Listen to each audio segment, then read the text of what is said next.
Welcome to Money Market, a Bank of Tampa podcast. We highlight the businesses, expert business advice, the local economy, and points of interest in the Tampa Bay market. Follow us on Spotify, Apple, or wherever you find your finer podcasts. And please share this episode with a friend or colleague if this is something that you find interesting.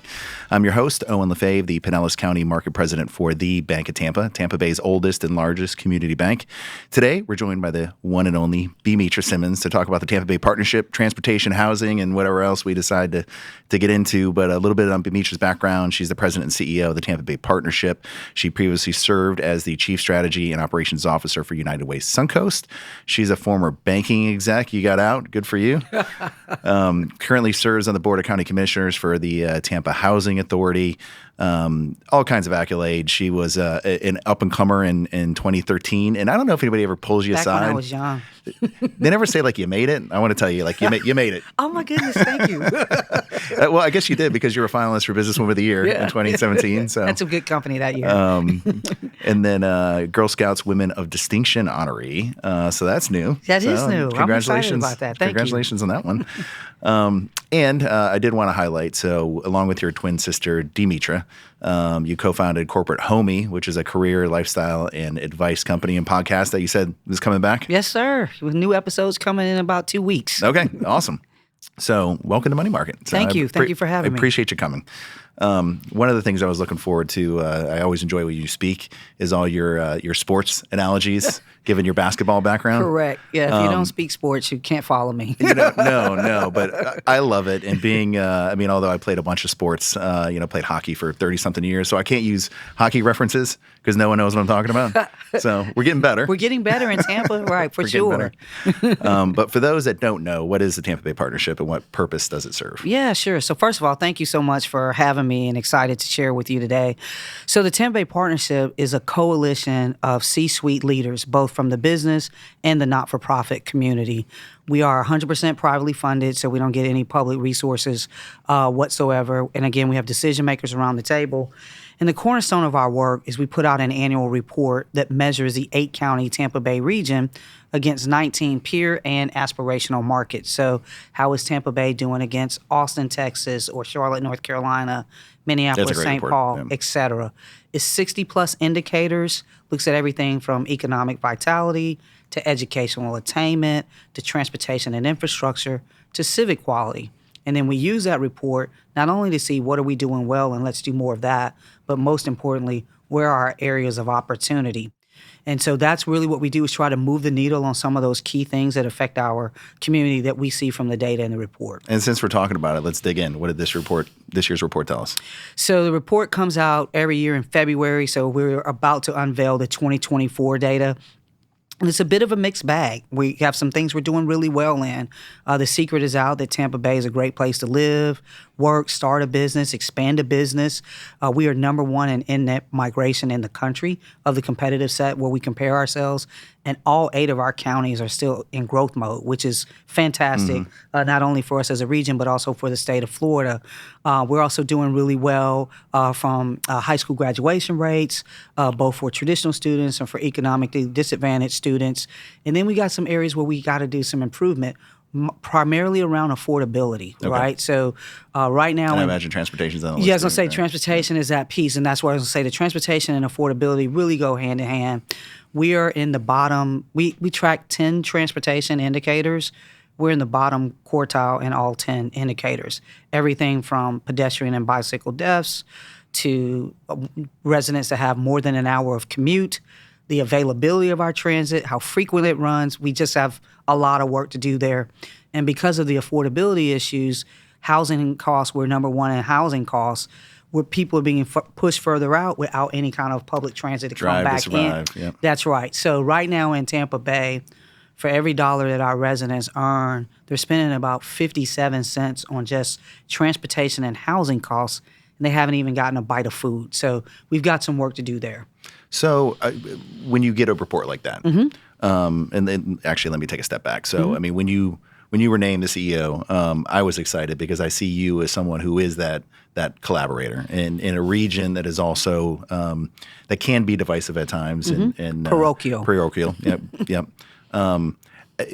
When you have a study like this that comes out and there's noticeable areas that we can improve on, how do you work with the various groups in order to remedy? So we are, focused on us as a region. Like I said, the 8 counties. So the way we're defining that is Citrus, all the way down to Sarasota, and then over to Polk. And what I did when I first took on the role is make sure that we were spending time in all of those counties. So similar to my banking days when I was an RM and prospecting, I just pick a day to be in that community. So I have a Hernando County day, I have a Manatee day, I have a Sarasota day, and we just load up and we meet with the Chambers of Commerce, the EDCs, the Economic Development Organizations, the school boards, the county commissioners, and of course the business community, and really hear from them, share with them what the data looks like for their respective communities, and then how can we work together. One of the things I've been most excited that the partnership's been able to do over the last 2 years with my leadership is to really convene us and activate us as a region. So I've started. And people are receptive to that? Because I feel like in the past they have been, but I think it's because I don't have an ego about any of this other than just getting good work done, right? So, for example, we now have a quarterly meeting where I get myself, Chris Steinacher, Dr. Johnson, Jason Mathis. We all get together on a quarterly basis. I do the same thing with the counterparts over in Hillsborough, Bob Rohrlach, Craig Richard. At the time, it was Linda, and now Sean with the Downtown Partnership, Santiago, and just get together and have lunch on a quarterly basis.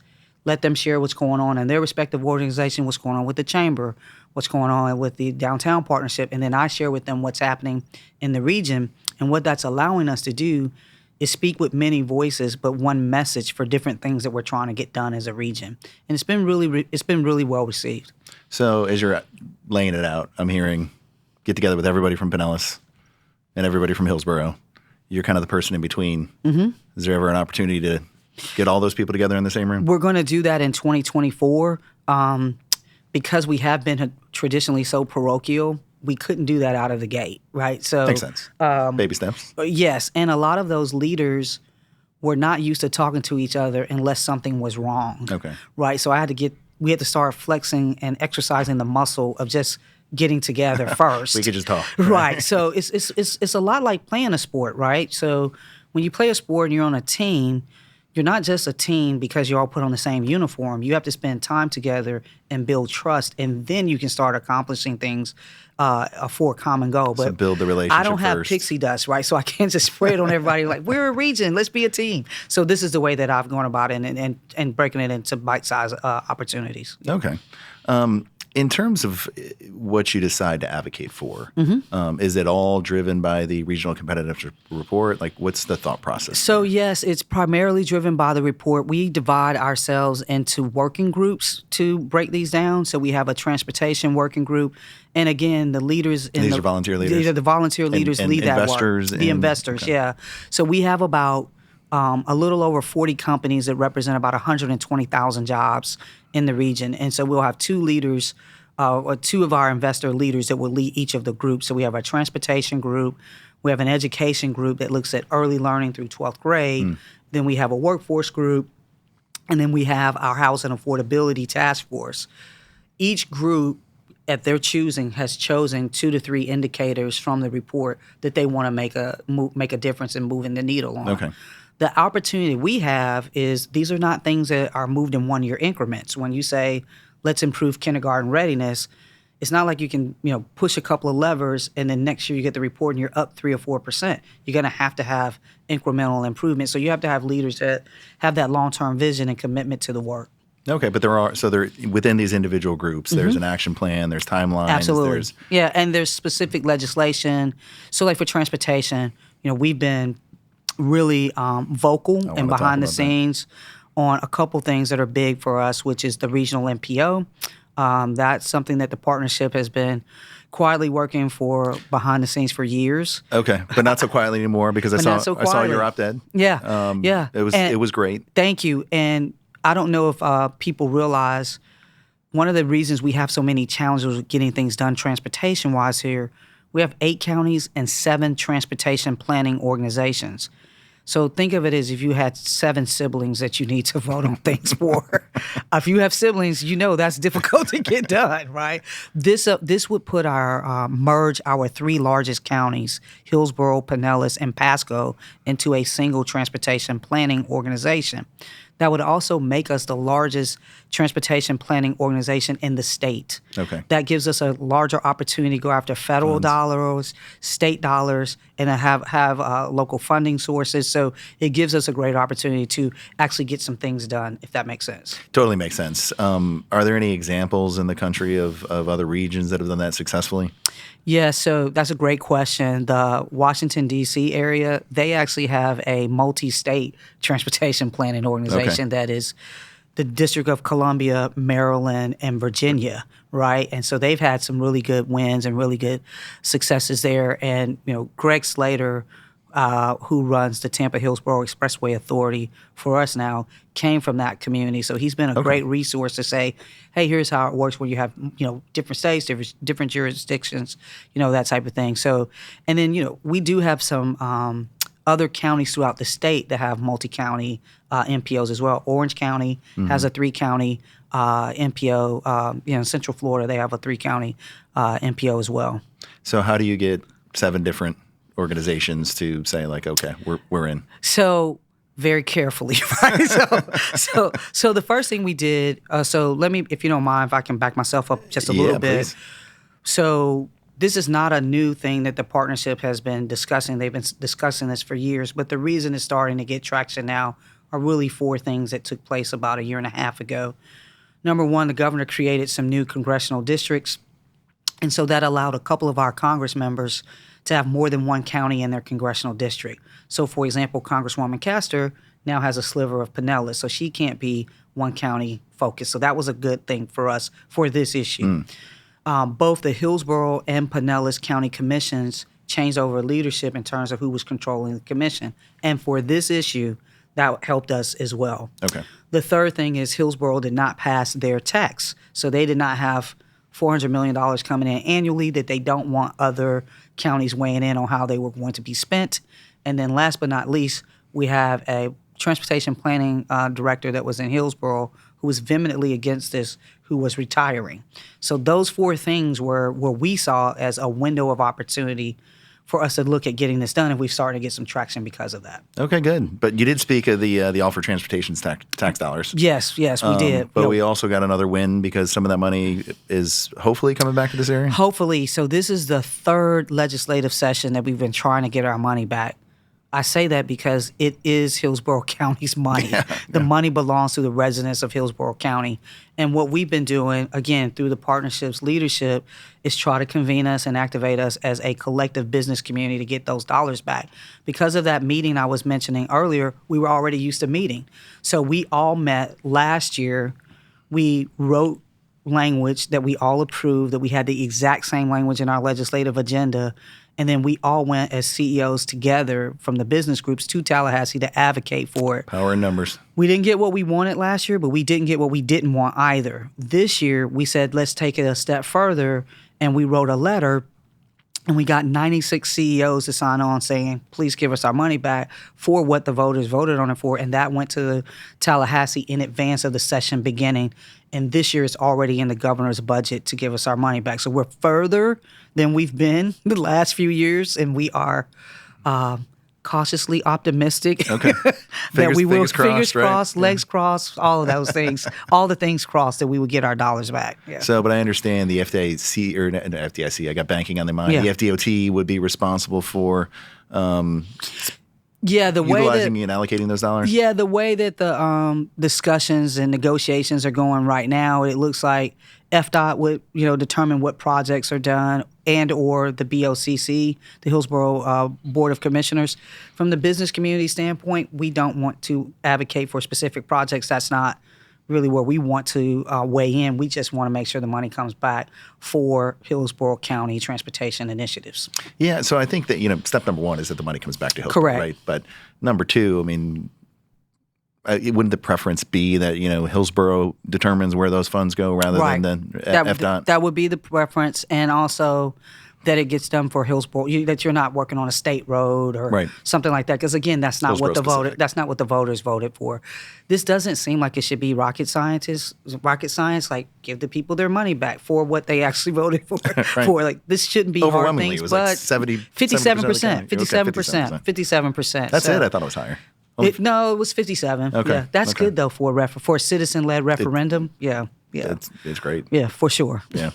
Okay, so Pinellas County's got some things going on. So a lot of great things. Recently, a lot of good things too. But in terms of transportation, and I guess I'm curious, I don't know if this is good or not, so I want to get your opinion on it. I have a take on it, but PSTA recently voted on changes that would reduce the size of the board, also cut a couple of positions from St. Pete specifically that would be replaced by state-appointed positions.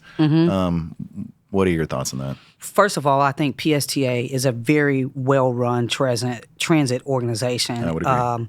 And I cannot underscore that enough. Like, it is a very well-run organization. And in our region, if you're picking on a transit organization, it should not be PSTA. Yeah. With that being said, HART, which is the Hillsborough version of that, just had a study that was done that was mandated by the state of Florida.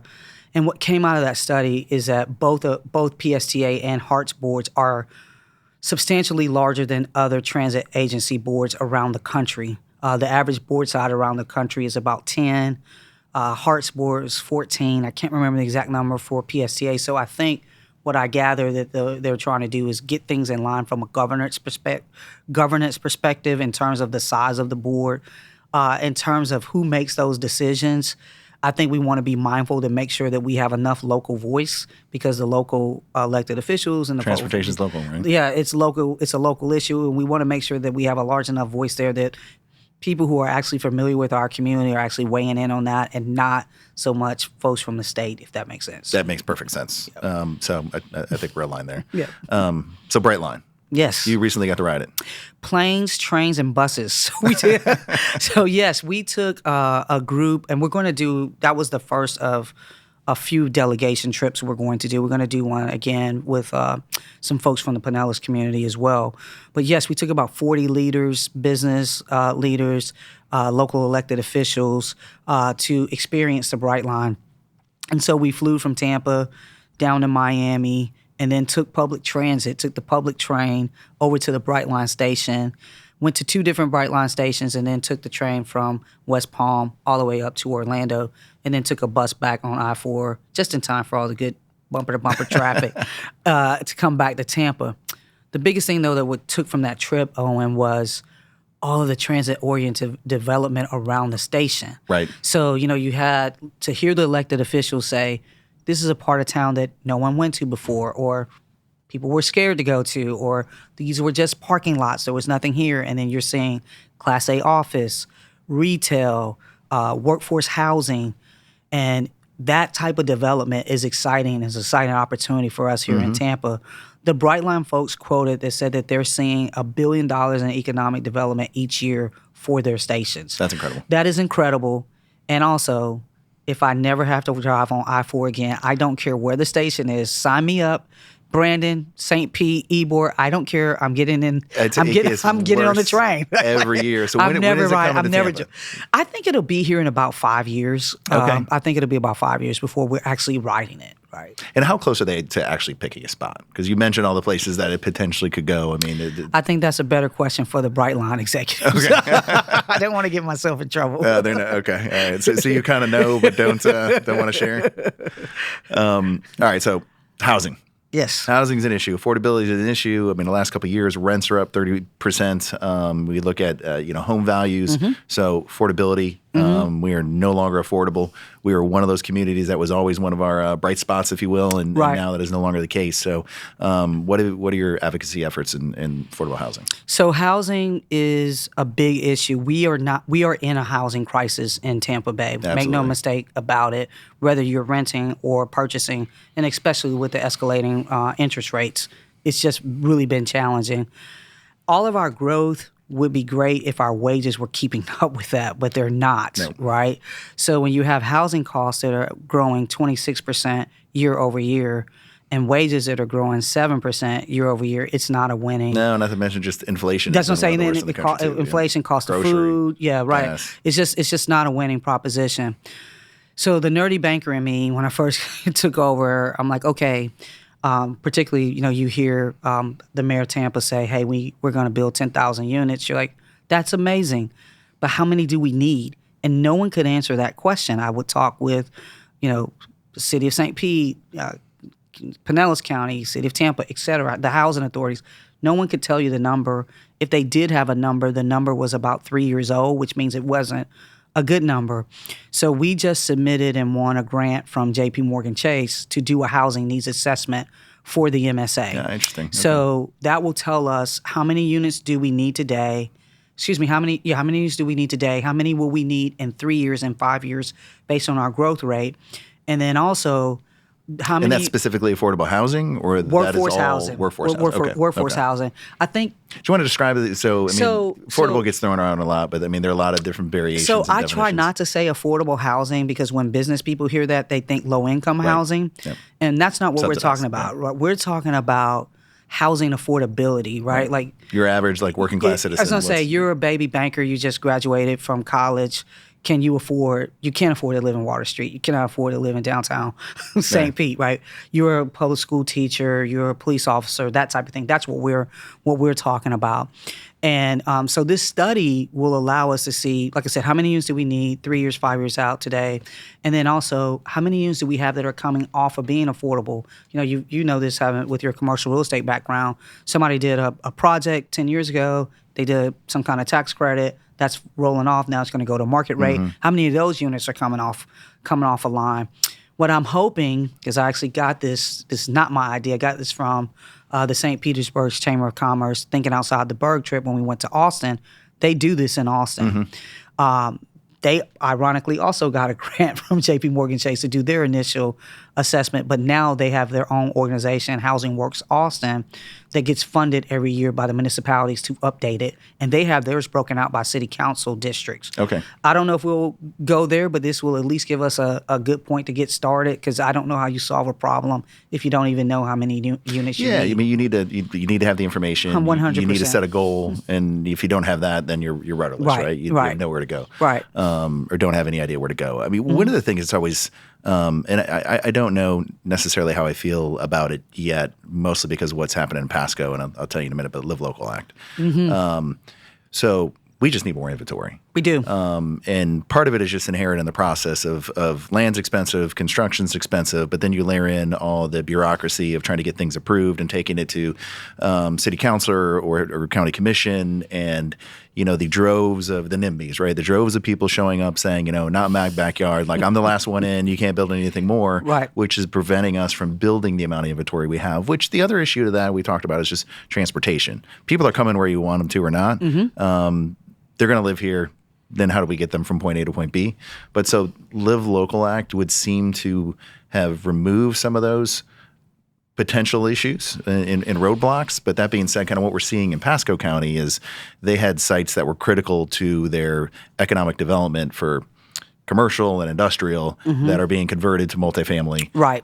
Potentially removing some of that long-term economic benefit.